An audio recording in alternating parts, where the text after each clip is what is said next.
নমস্কার বন্ধুরা, মিমিস কিচেনে আপনাদেরকে আরেকবার স্বাগত জানাই।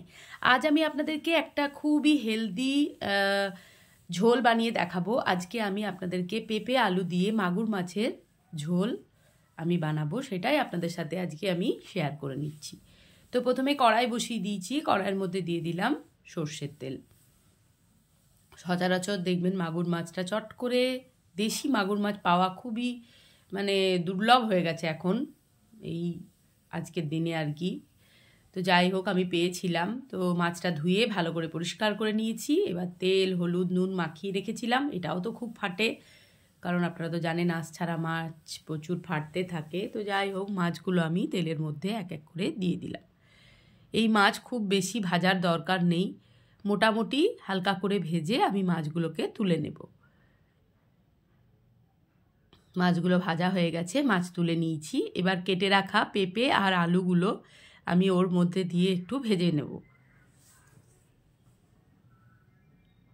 আগেও আমার রান্নাতে অনেকবার আমি মাগুর মাছের ঝোলের রেসিপি শেয়ার করেছি, বিভিন্নভাবে করা আছে।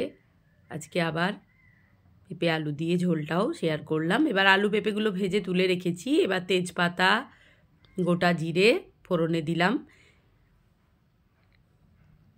এবার আমি দিয়ে দিলাম কুচিয়ে রাখা পেঁয়াজ।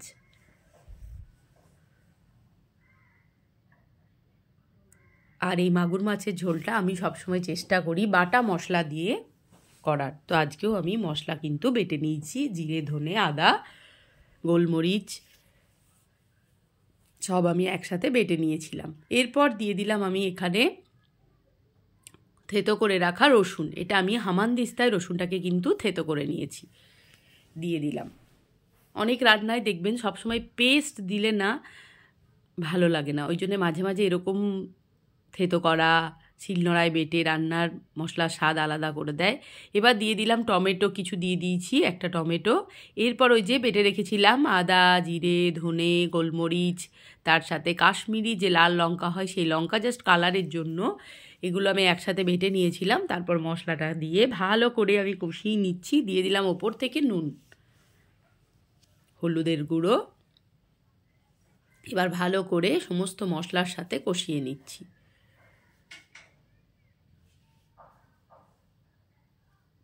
অনেকেই মাগুর মাছ খেতে চায় না, ভালোবাসে না অনেকে, আবার অনেকে খুবই ভালোবাসে।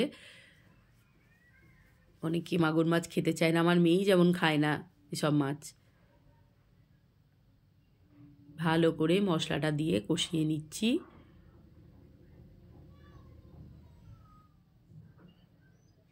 এরপর ভেজে রাখা আলু পেঁপেটা ওর মধ্যে দিয়ে দিলাম।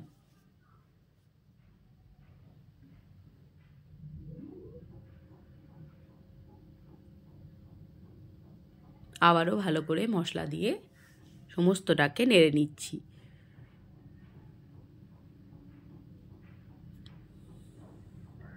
মশলা কষানো হয়ে গেছে, এবার দিয়ে দিলাম জল। জলটা দিয়ে ঢাকা দিয়ে দেবো, কারণ আলু তো সেদ্ধ হয়ে যাবে তাড়াতাড়ি, পেঁপেটা সেদ্ধ হতে বেশ সময় লাগে।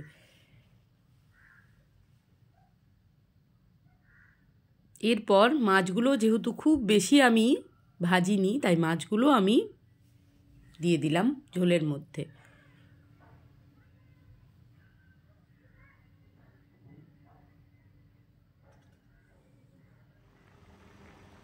ঢাকনা খুলে দিয়েছি। এবার কাঁচা লঙ্কা চিড়ে ওর মধ্যে দিয়ে দিয়েছি আমি বেশ 3-4টে মতন। খুন্তি দিয়ে নেড়ে নিচ্ছি, আর দেখেও নেব যে পেঁপে আলুটা সেদ্ধ হয়েছে নাকি। হ্যাঁ, পেঁপেও সেদ্ধ হয়ে গেছে, আলুও সেদ্ধ হয়ে গেছে।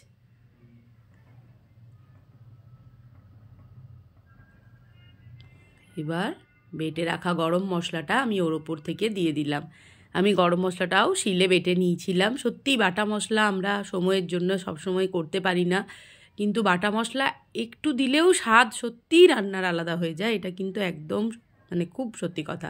এবার চলুন, আমি ভাত, ঝোল সব রেডি করে দিলাম।